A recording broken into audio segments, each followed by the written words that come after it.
Olá pessoal, aqui quem está falando é o professor Silvanei, professor da disciplina de História. Hoje vamos começar mais uma videoaula e vamos falar sobre as regências ou período regencial brasileiro.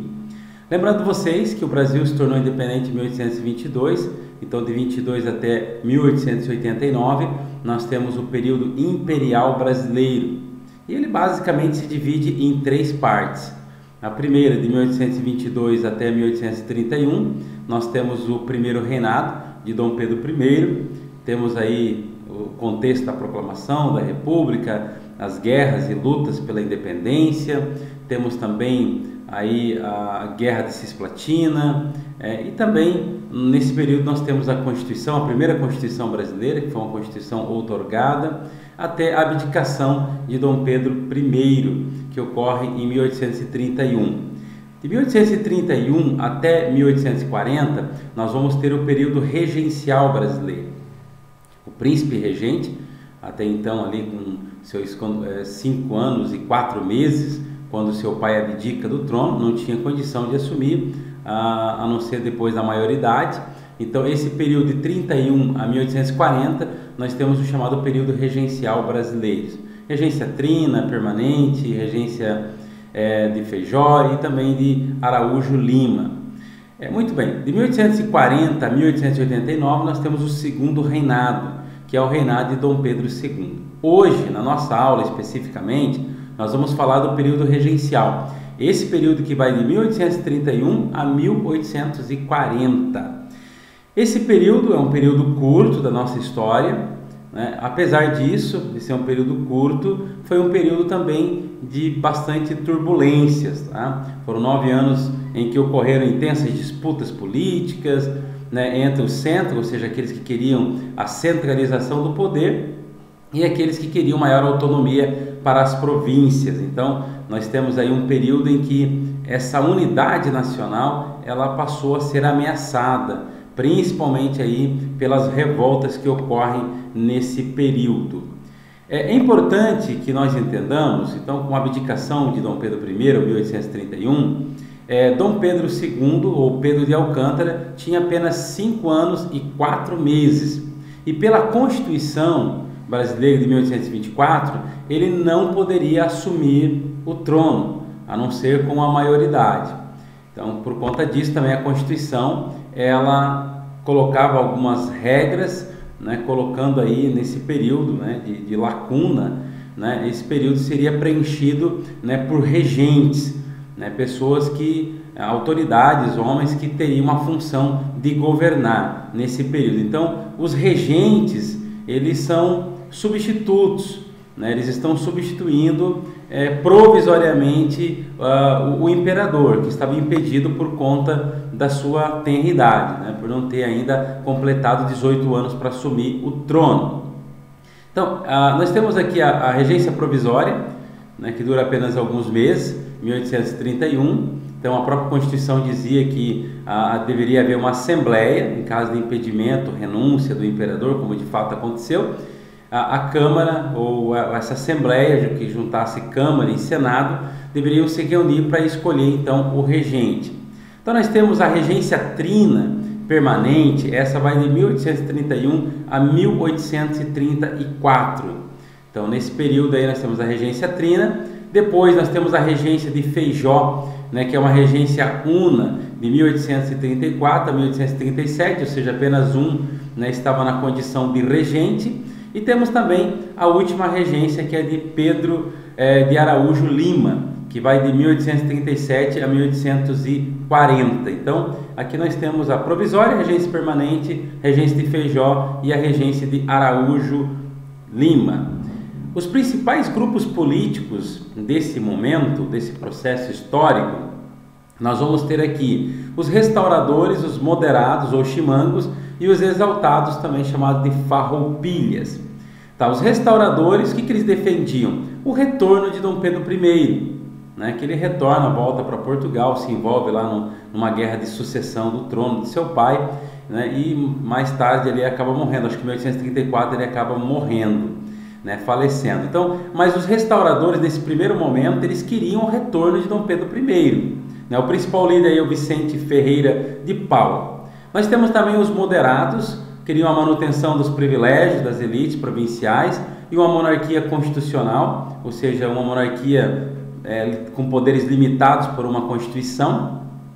Os principais aí, expoentes desse grupo é o padre Diogo Antônio Feijó e também Bernardo Pereira Vasconcelos. E temos também os exaltados que defendem um sistema federalista com maior autonomia para as províncias. Nós temos aí o Cipriano Barata e Borges da Fonseca. Então são os principais grupos políticos desse período aqui.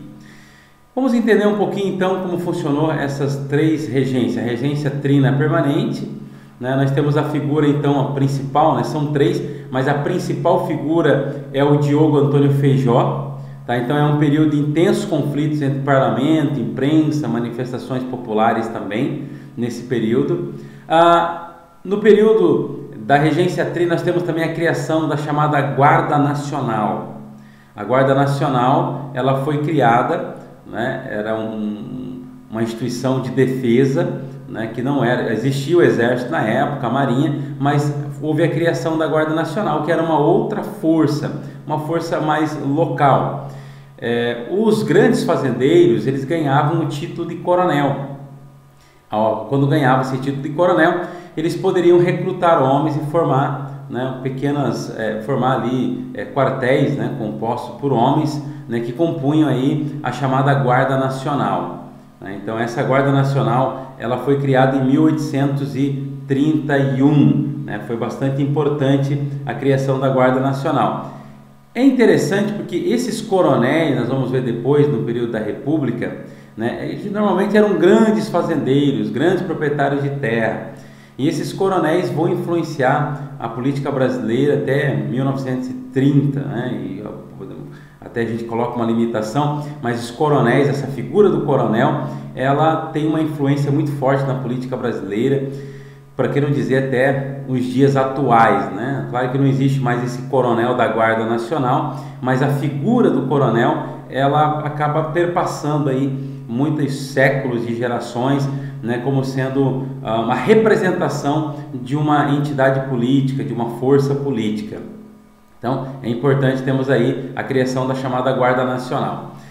Temos também, muito importante, o Ato Adicional de 1834. O Ato Adicional de 34, ele faz uma reinterpretação da Constituição de 1824. Né? Ele concede, na verdade, é a primeira emenda constitucional, a primeira emenda da Constituição brasileira de 1824. O que é uma emenda? Vamos dizer assim, é um aditivo, um adicional que reinterpreta ou muda algum dispositivo da Constituição. Hoje a Constituição brasileira ela tem várias emendas, né, que são dispositivos que alteram, né, ou alteram alguma estrutura ou algum artigo da Constituição. Então o ato adicional foi a primeira emenda, né, aí dessa Constituição outorgada de 1824, que concedeu mais liberdade ou mais autonomia política para as províncias. Isso foi uma das coisas bastante importantes, como por exemplo, dando às províncias a prerrogativa de terem assembleias provinciais. Eles não podiam ter, por exemplo, um presidente de província, porque esse presidente de província ele era nomeado pelo governo central, mas eles poderiam ter uma assembleia local, contratar empréstimo no exterior, criar tributos, ter uma estrutura de Estado, ou seja, esse ato adicional ele vai dar mais liberdade ou mais autonomia política às províncias, inclusive autonomia econômica, podemos dizer assim também. Nesse ato adicional foi deposto, foi destituído o chamado Conselho de Estado, o polêmico Conselho de Estado. Também tirou aquele poder, uma das prerrogativas do poder moderador, que seria de dissolver a Câmara de Deputados. Isso também foi tirado, foi reinterpretado nesse ato adicional de 1834, ou seja, o poder moderador não poderia mais fechar a Assembleia. Então, se a gente for analisar num aspecto assim geral, esse ato adicional de 34, ele meio que criou uma república, né? Quase como se fosse uma república né, federalista, dando maior autonomia às províncias e também limitando um pouquinho os poderes do chamado do poder moderador, né, que seria esse quarto poder, né, que foi criado lá na Constituição de 1824. Nós temos também a regência de Feijó. A regência de Feijó é representante aí dos moderados. Nesse período nós temos algumas revoltas como Cabanagem, Farroupilha e Malês. Nós temos a necessidade de recursos, principalmente para combater essas revoltas que ocorrem nesse período aí. Então nós temos principalmente essa dificuldade aí de arrecadação de recursos, né, para poder enfrentar, ou para o enfrentamento dessas revoltas que estão acontecendo no país. E por conta disso acaba aumentando a sua impopularidade, né? Vendo Feijó percebe grande dificuldade de administrar o país nessas condições e ele vai renunciar em 1837, tá? A partir daí nós temos a regência una de Araújo Lima e todas essas conquistas que eu falei do ato adicional de 1834, eles passam a ser reinterpretados. Nós chamamos esse período de regresso, porque de certa forma aqueles avanços do ato adicional de 34 acabou sendo meio que burlado, anulado, né, parcialmente ou quase que de forma completa. Então nós temos o regresso, que é o interesse dos cafeicultores, principalmente do Vale do Paraíba, né, ali no litoral de São Paulo e Rio de Janeiro, e também dos grandes comerciantes do Rio de Janeiro, que queriam a maior centralização do poder, né, que temiam uma anarquia no país e queriam centralizar mais o poder. Nós temos a lei interpretativa do ato adicional, né, que retirava a autonomia das províncias e dava maior poder ao governo central. Interessante isso, né, porque nós temos novamente um retrocesso. Nesse período também nós temos aí ainda a Farroupilha acontecendo, a Cabanagem, a Sabinada e também a Balaiada, que são revoltas que estão ocorrendo nesse período. Então nós temos a regência trina, a primeira permanente, né, Diogo Antônio Feijó, depois nós temos a regência una de Feijó e depois a regência de Araújo Lima. Então nós temos num primeiro momento do período regencial algumas mudanças no sentido de dar mais autonomia para as províncias e no último momento nós temos um regresso, ou seja, novamente uma centralização do poder, né, no poder central e a retirada de algumas conquistas, né, que as províncias haviam conquistado nesse período aí também.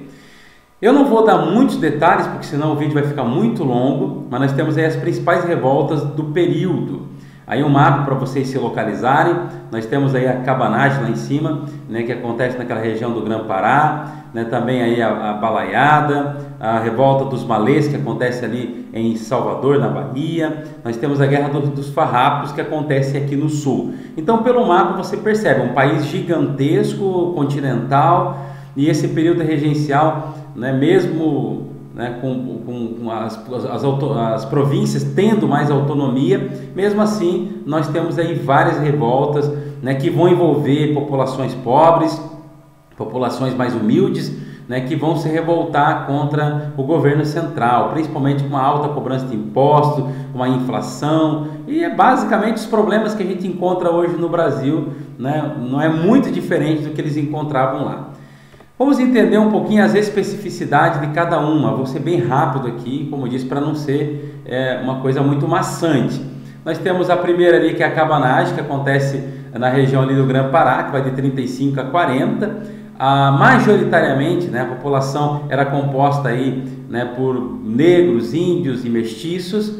Qual era a aspiração da Cabanagem, né? Terras para plantar e o fim da escravidão. Lembrando que o Brasil, na independência, ainda manteve um regime escravista. Na aspiração dos fazendeiros, né, também que eram os grupos de elite, né, que juntavam essa região aí do Grão-Pará, eles queriam poder escolher o presidente da sua província. Então vai ter uma tomada do poder, né? Eles tomaram o poder e proclamaram uma república em 35. Né? Vai haver uma repressão, né, por parte do governo central, que matou aí cerca de 40% da população, né? Uma população ali que girava em torno de 120 mil pessoas. Então 40% dessa população foi dizimada aí por forças legais ou por forças do governo. Nós temos a Guerra dos Farrapos, que para nós aqui no Sul, ela é bastante conhecida, envolveu o Rio Grande do Sul e também Santa Catarina, principalmente a região de Laguna. Ela é a mais longa desse período, ela vai de 1835 a 1845, são 10 anos de guerra. Qual é o principal motivo? O principal motivo essa província do Rio Grande do Sul, ela era uma grande produtora de carne, principalmente do charque, que é essa carne seca ao sol, bastante salgada, que é uma carne que era muito vendida, na época para as outras províncias, para as demais províncias, e os gaúchos reclamavam que eles tinham dificuldade, porque normalmente esse produto, os produtos sul-rio-grandenses, chegavam em outras províncias muito caro, devido aos altos impostos que eram cobrados. Em contrapartida, o charque do Uruguai e da Argentina chegavam no Brasil mais barato, porque pagavam menos impostos. Então a primeira reclamação era que os produtos do Rio Grande do Sul, principalmente o charque, pagava muito mais imposto, por conta disso ficava muito mais caro do que o charque uruguaio ou o charque argentino que chegava no Brasil. Nada mais justo do que fazer essa reclamação. Também havia a reclamação de que os presidentes da província eram sempre nomeados pelo Rio de Janeiro. Então havia essa disputa, essa não aceitação política desses presidentes que vinham de fora, e que eles queriam poder escolher o presidente da província. Então as reclamações do governo favorecia atividades ou não favorecia as atividades locais, Então essa revolta ela vai acontecer nesse período. O principal líder aí vai ser o Bento Gonçalves, Nós temos a figura do Bento Gonçalves, que vai tomar o poder nesse período, vai tomar ali o poder político no Rio Grande do Sul e vai proclamar uma república, a República Rio-Grandense. Nesse período, nós também temos a figura aí do Giuseppe Garibaldi, que é um dos líderes desse movimento, que luta junto com os farrapos. Inclusive, essa revolta vai chegar até a cidade de Laguna, aqui no nosso estado de Santa Catarina, onde Giuseppe Garibaldi também vai conhecer uma mulher chamada Anita Garibaldi, Anita, que depois passa a ser Anita Garibaldi, por conta do casamento dos dois, e eles vão lutar contra o governo central. Então nós temos aí um conflito que vai se alastrando, um conflito bastante significativo. No entanto, o que é importante lembrar que nesse período, principalmente ali a partir de 1840, surge a figura ali do Duque de Caxias, que tentou ali de todas as formas a pacificação, pacificação desse confronto, desse conflito. Outro detalhe também bastante importante lembrar, que eu acabei passando aqui por cima, 1839, então nós temos aqui a conquista de Santa Catarina, que eu falei, e a proclamação da chamada República Juliana.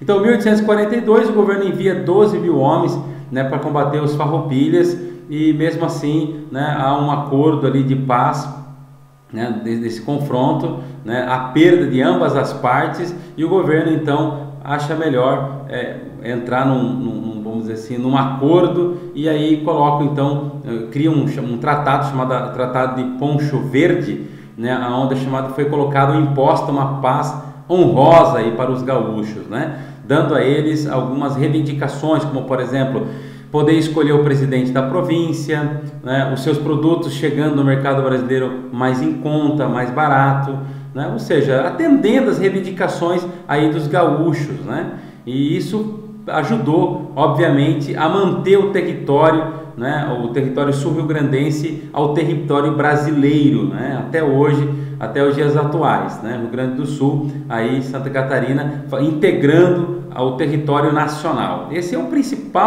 principal revolta aí nesse período, Guerra dos Farrapos, inclusive no Rio Grande do Sul, existem passeatas, é comemorado a Guerra dos Farrapos, como sendo, vamos dizer assim, um confronto, que gerou dentro do gaúcho esse sentimento de heroísmo, de patriotismo, de luta pelos seus ideais.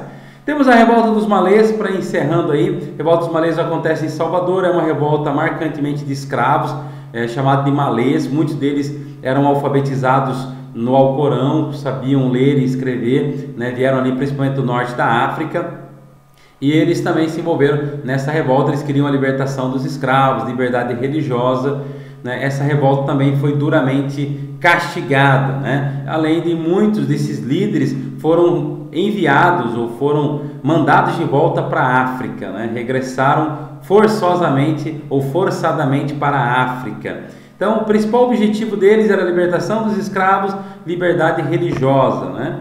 Também nós temos ali a Sabinada, temos ali a Balaiada, né, que também acontece novamente uma na Bahia, o outro no Maranhão. As principais reclamações normalmente são aí as questões sociais, né, as dificuldades que eles enfrentavam, e todas elas foram bastante reprimidas de forma muito forte, muito violenta pelo governo central, né? Então, as principais revoltas aí, né, nós temos a Cabanagem, Farrapos, Malês, Sabinada e também a Balaiada, né? Com o fim das rebeliões regenciais e a ascensão do café no Vale do Paraíba, o governo central foi se firmando no poder e garantindo a unidade do imenso Império Brasileiro.